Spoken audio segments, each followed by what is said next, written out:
Hello and welcome to my channel where we talk about all things Weiss Schwarz and chill with friends. My name is Liam and today I'm going to be talking about my Quintessential Quintuplets deck profile.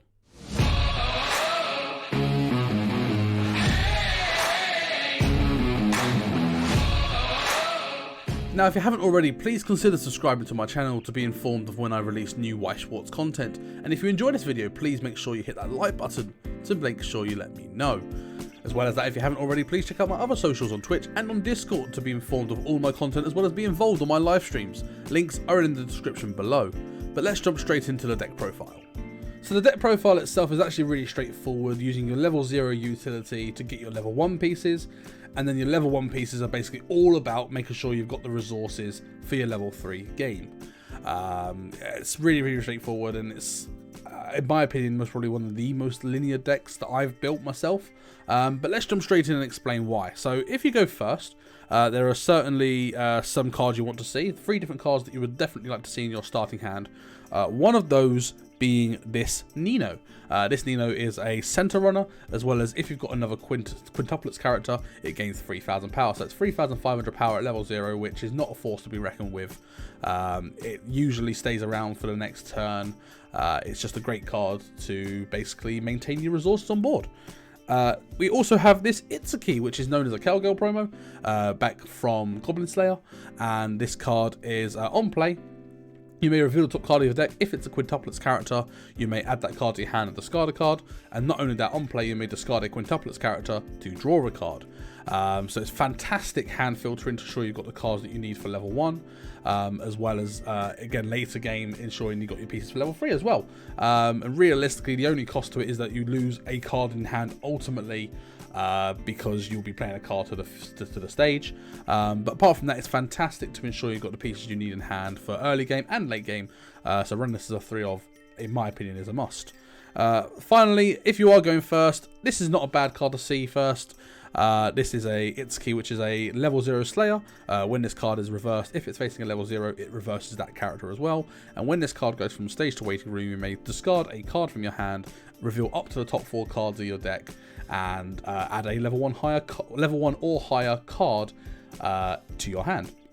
Again, fantastic for scoping your level 1 game, as well as your level 3 game for later on. And not only that, it lets you grab the level 1 event, which we'll come to in a moment. Moving on to the rest of level 0, so what I would say is, if you're going second, this card you must see. It's a Clean Cut Ichika. It's during your turn gains 1,000 power, and then when this card reverses something, you can choose one of your other characters, rest it, and then move it to an open slot in your back row, again helping you maintain your resources during your early game. We also run 3 copies of the Yotsuba Brainstorm. It's a search brainstorm, pay 1, tap self search brainstorm, and also it has an act ability where you can pay 1, discard a climax if you happen to have too many in hand, and then choose a card in your clock, add that card to your hand, and then put the top card of your deck to your clock. So again, fantastic for where if you have too many climaxes in hand, you need to get rid of some climaxes in hand, and you need a certain card in your clock to make sure you've actually got the pieces you need to continue with your game plan. This card is great. I prefer this over the Nino Brainstorm because I don't need to prioritize red into my deck because I don't run the level 2 red next soul counter. So because of that, I decided to go with green, as well as that it actually ensures that I've got the green that I need for level 1. So I personally choose the Yotsuba Brainstorm. Also, Yotsuba is better than Nino. Fight me in the comments. Finishing off the level 0 game, we have 2 copies of this stock generator Yotsuba. It's during the beginning of my climax phase, I can choose one of my characters to gain 1,000 power, and I can rest 2 of my characters to give another character the effect of when this card reverses something, you can put the top card of your deck to stock blind. So it's fantastic for stock gen, which if you know this deck, you have to ensure that you have 9 stock when you hit level 3. If you don't have 9 stock, you're not finishing as fully as you could. So in order to get that extra stock and basically to ensure you've got the resources you need, this card is great. You don't need more than 2 of, because you only need to see 1 of it. And you've got enough utility to basically ensure that you do see it if you need to. And then at later points, when you decide that you've actually got the stock you need, you can just bring this up and just swing with it, save wasting resources from hand. Yeah, it's a good 2 of. And we run a couple of 1-ofs in level 0. We run a 1-of Climax Swapper, again, because we're running Gold Bar. We want to ensure that if we need the choice later game, we want to ensure that we can see it. And not only that as well, we run a drop search as well. The drop search is just pay one, ditch one, search for a character. And not only that, it can also gain a soul if it's in the middle position in your center stage. Not only that as well, these are also both Yotsubas. They both got the continuous effect of whilst this card is on the stage, this card is also classed as Yotsuba Nanako, which is quite fun because Yotsuba is best girl and these girls prove it. Moving straight on to the level 1 lineup now. Of course, we run 4 copies of the level 1 Yotsuba with 4 copies of the bar combo. The combo is on attack, mill the top 2 cards of your deck, and you may salvage a character from your waiting room equal to the combined levels of the cards milled from this effect. Not only that as well, it gains 1,000 power during your turn as well, so it's a 5,500, 6,500 with the climax, and then you can usually give an extra 1,000 power from this as well if you need to make it bigger for 7,500. You've got other ways of power boosting as well. So yeah, it's a decent power for a level 1 combo. For a trial deck combo as well, it's fantastic. Yeah, it's just a good utility level 1 combo. Moving on to the rest of level 1, we run 3 copies of this Yotsuba, known as a JC. And the JC effect is when another one of your characters is front attacked, you may pay 1, send this card to the waiting room, to then choose the card that's being front attacked and return that card to your hand. So this is great for multiple reasons. One, it lets you recycle your level 1 combo really easily, especially when your level 1 combo is on a bar and there's a good chance you're going to have 1 or 2 in hand consistently at level 1. Not only that as well, it also denies on reverse combos. So you could basically bounce the card being front attacked to hand and stop a reverse combo happening. If your opponent misplays and basically chooses to front attack something else that isn't this with a non-reverse combo, you basically deny in 2 lanes of reverses, which is pretty big. So it's one of those things where you can abuse that against people that don't know what they're doing against this deck, but the people that do know what they're doing, you still get to deny 1 lane at least. So that's just great in itself. And not only that as well, it gains 2,000 power during the turn, so it's 6/5 during your turn, providing you've got 2 or more other characters, which at level 1 is very unlikely that you don't have that. So it's usually 6,500. Again, the climax, you have 7,500. With this as well, 8,500. So if you need to get something to a decent power, this can do it with the support of the rest of the cards in the deck. So yeah, it's a very good card. I think it's a 3 of guaranteed if you're running this level 1 combo. Not sure about it if you're not running the level 1 combo with the gold bar, but definitely in this build, this card, in my opinion, must be a 3 of.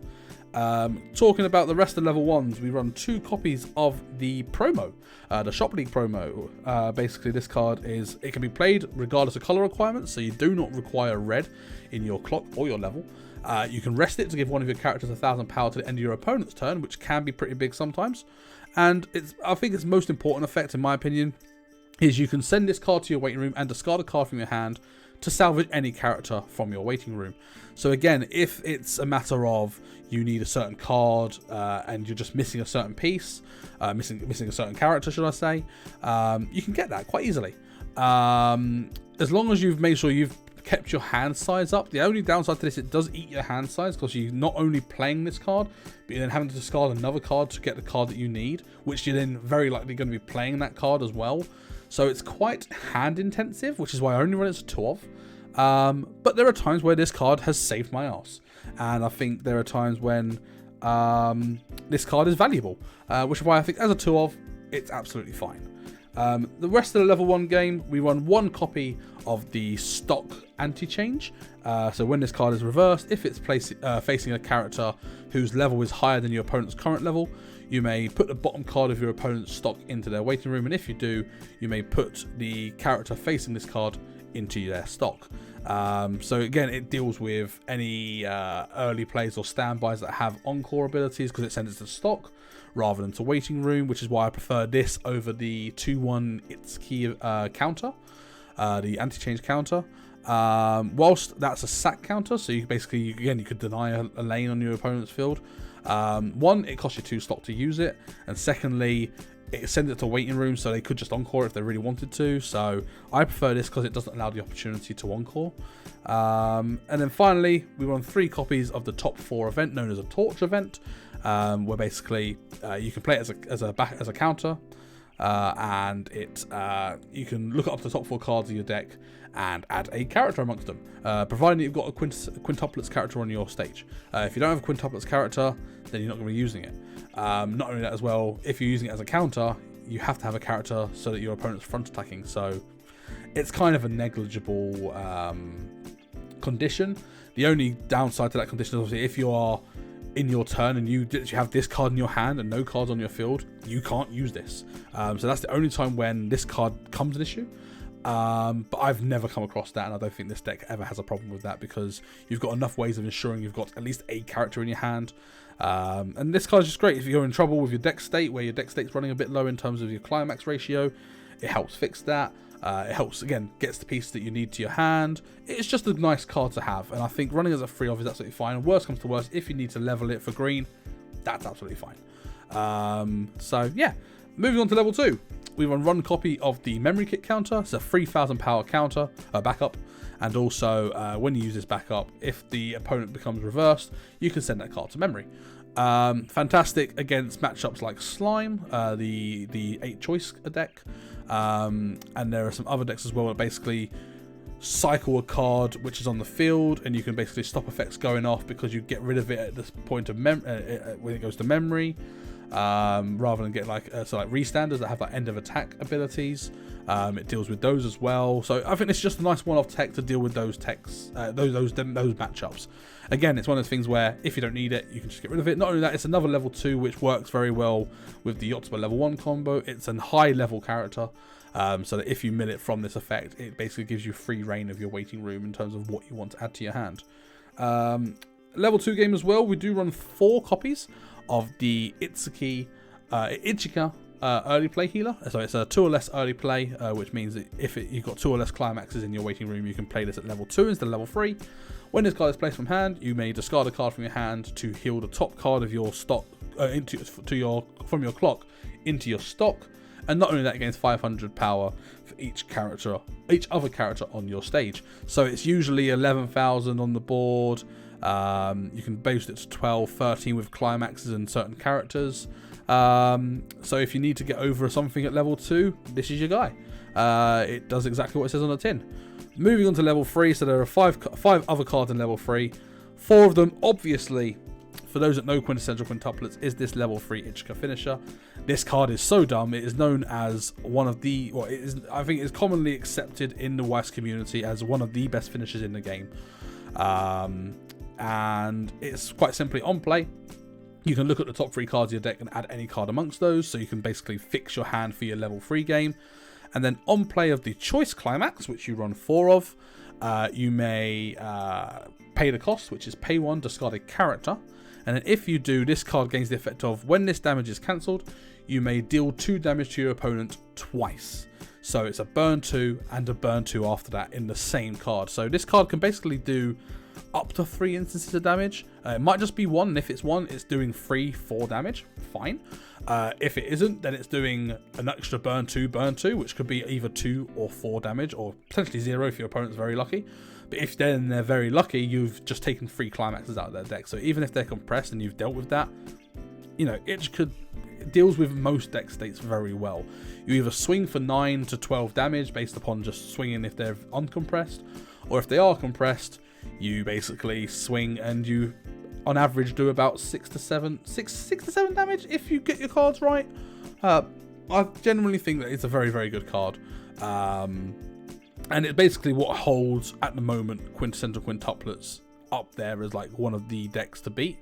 I wouldn't class this deck as tier 1. I don't think it's that strong, but especially with 8 standby Data Live, with full power Kaguya. 8 standby Slime is kind of up there as well.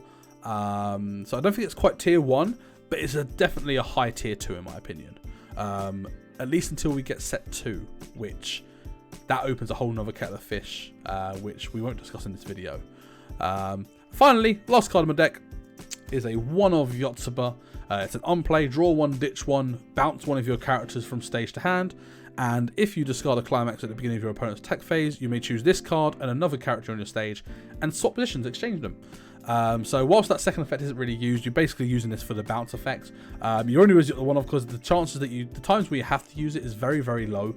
But it's fantastic if you can deal with, say, 7 Deadly Sins, and if they have cards that have the Elizabeth in the back row, you can bounce that and basically find better ways of getting around the Meliodas.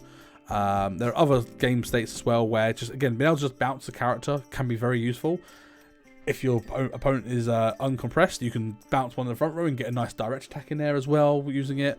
You know, there are options for this card, and you only need it as a one-off because it is such a tech niche card. But I like it. I like this as a one-off. It suits my playstyle very well. And yeah, that's pretty much the level 3 lineup, and that is the entire deck. What do you think? I think, again, my personal opinion and how I've played this deck, I think it's very, very quick and very, very easy to learn. It can be difficult to master because there are certain lines of play which are a bit more complex, which if you're interested in sort of like a lines of play video regarding this deck, please let me know in the comments below. We're going to keep this video to just the deck profile, but if you want to know more about the deck and how to do certain plays and things like that, I will happily make a video on that. Just let me know in the comments below, and also by liking, that would be appreciated. But apart from that, what do you think to this deck? I really enjoy it. I think it's a really good fun deck. It's a decent competitive deck. It's not the best deck in the world, but it is definitely one of my favorite decks to play. It definitely suits my play style in terms of how greedy you can be with your resources. But yeah, that's it for this video. If you did enjoy it, please make sure you hit that like button and let me know in the comments below what your thoughts are regarding this. Do you think there's a better Quintessential Quintuplets deck? I know there's a choice. I know there's you use the level 1 bar, but you run then the level 3 door with the Itsuki. Some people actually prefer the 8 pants Miku waifu deck. Let me know below what you play in Quintessential Quintuplets, and what do you think is the best card in Quintessential Quintuplets.